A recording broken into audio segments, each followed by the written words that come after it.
नमस्कार। बसंत पंचमी की ढेर सारी शुभकामनाओं के साथ हमारे धरती पर बसंत बना रहे ये बहुत ज़रूरी है, लेकिन उस बसंत के लिए पर्यावरण का बचना, हरियाली का रहना, इकोसिस्टम का बैलेंस होना ये भी बहुत ज़रूरी है।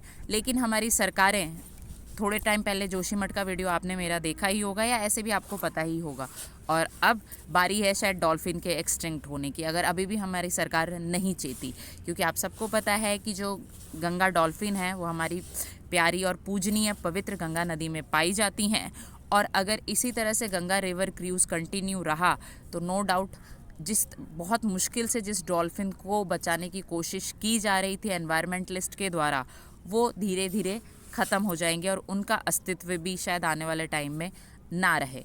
डॉल्फिन एक बहुत ही सेंसिटिव प्राणी होते हैं।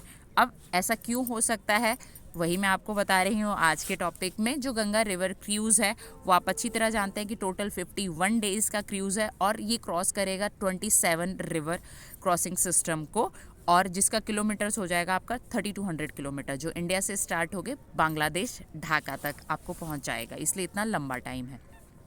अब इतने सारे रिवर को ये क्रॉस करेगा, ऑब्वियस सी बात है कि ये टोटली मैकेनाइज्ड इसमें सिस्टम है, प्रोपेलर्स होंगे, ब्लेड्स होंगे।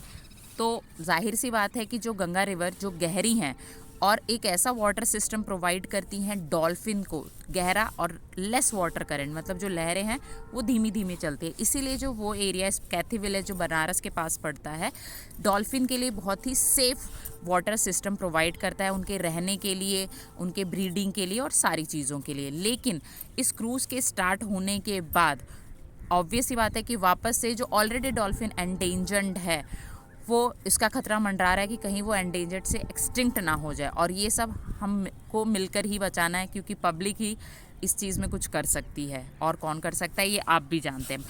डॉल्फिन को Platanista gangetica scientific name, biological name से भी जाना जाता है।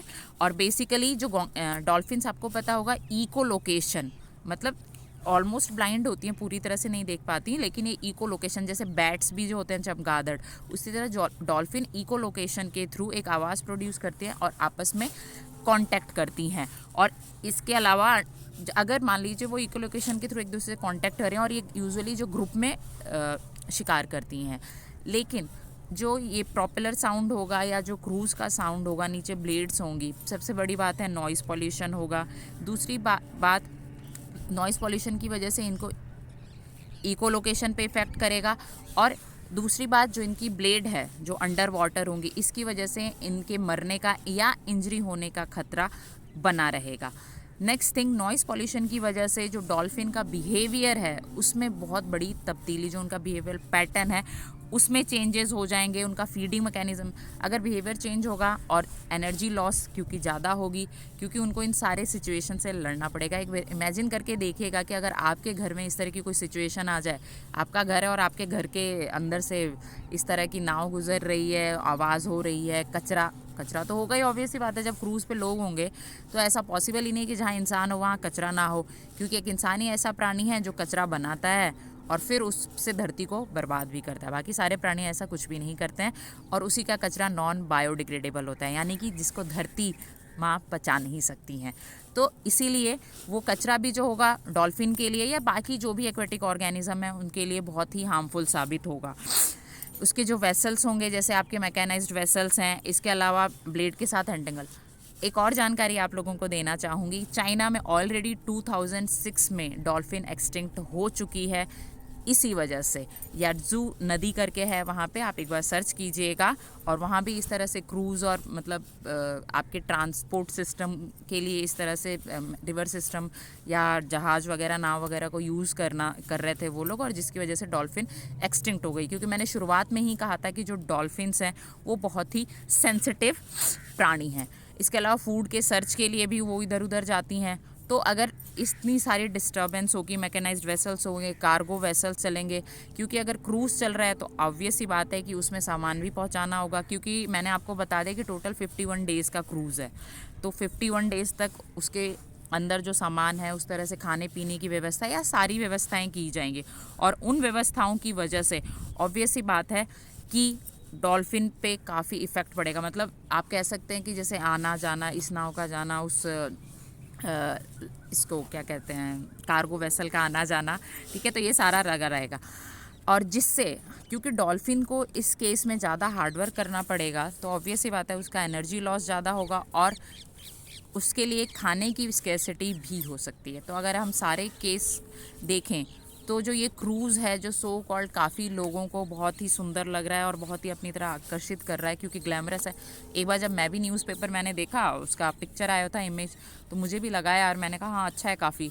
लेकिन सेकंड थॉट आया और मेरे भाई ने, जैसे हम डिस्कशन करते रहते, उसने कहा तुझे पता है इसका ना एनवायरनमेंट में बहुत बड़ा इफेक्ट पड़ने वाला है। और जब मैंने पूरी रिसर्च की, पूरा स्टडी किया एज सब्जेक्ट ये बायोलॉजी की स्टूडेंट, तो लिटरली मुझे बहुत गंदा लगा कि एक तरफ तो जो पहाड़ को तो गवर्नमेंट ख़त्म कर ही रही थी, उसको तो यूं ही नहीं छोड़ा उन लोगों ने, खाई बना के। जोशीमठ की वीडियो में मैंने बताया आपको, क्योंकि हम पहले वहीं रहते थे, देहरादून। और उसके बाद अब जो गवर्नमेंट है, अब वो जो प्लेन एरिया है उसको भी ख़त्म करने पे तुली हुई। हालांकि मैं जहाँ रहती हूँ यहाँ भी यही कंडीशन है कि जो जंगल वाला एरिया है, तो अब लोगों को क्या लगता है कि डेजर्ट में जंगल थोड़ा ना होते हैं, तो इस ऐसे ही पॉपुलर है। पहले पढ़ो तो सही यार, मतलब दैट्स द रीज़न कि well educated, well literate person चाहिए, या जिसको नॉलेज हो। ऐसा नहीं होता कि जो पढ़े लिखे, इनफैक्ट जो पढ़े लिखे नहीं होते हैं, या जो गांव में रहते हैं, उनको इस चीज़ की ज़्यादा चिंता होती है। जैसे आपको पता है आदिवासी और जो गांव के लोग हैं, उनका बहुत बड़ा योगदान है अपने पर्यावरण को बचाने में, क्योंकि उनके जो रिचुअल्स हैं, आपने कंतारा मूवी भी देखी होगी, और उसमें किस तरह से उनके रिचुअल्स की वजह से जो जंगल है उसको बचाया जा सकता है, वो आपने ऑलरेडी देखा होगा। तो ये चीज़ें रिचुअल से, अब गवर्नमेंट का क्या है कि ना तो वो इधर की है ना तो वो उधर की है। अगर बहुत अच्छा खासा पढ़ाई करके, रिसर्च करके वो चीज़ें करे तो सोसाइटी के लिए भी अच्छा हो। और सबसे अच्छी बात है कि पर्यावरण, क्योंकि पर्यावरण नहीं है, मुझे समझ नहीं आता कि सरकार ये क्यों नहीं सोच रही है कि तुम अंधा विकास क्यों कर रहे हो।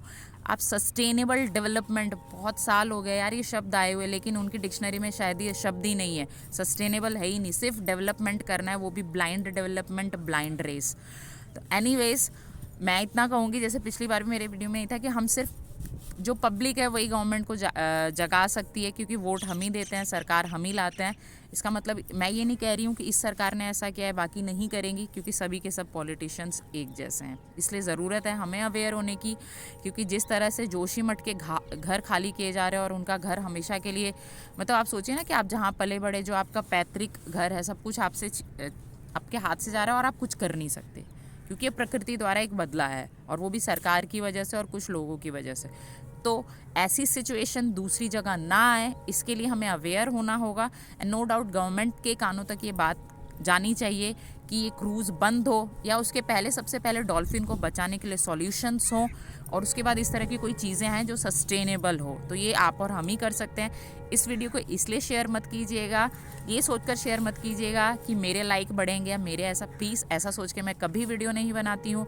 शायद आपसे पहली बार ये इन्फॉर्मेशन शेयर करने के लिए कह रही होंगी, और उसका रीज़न यही है कि हमारे देश का पर्यावरण और पूरे विश्व का पर्यावरण संतुलित रहे, और अच्छे से जो पर्यावरण बचे, ताकि लोग सरवाइव कर सकें और लोग इस तरह से हर्ट ना हो। सो अपना ध्यान रखिएगा। वापस से बसंत पंचमी की ढेर सारी शुभकामनाएं। बहुत बहुत धन्यवाद। Take care.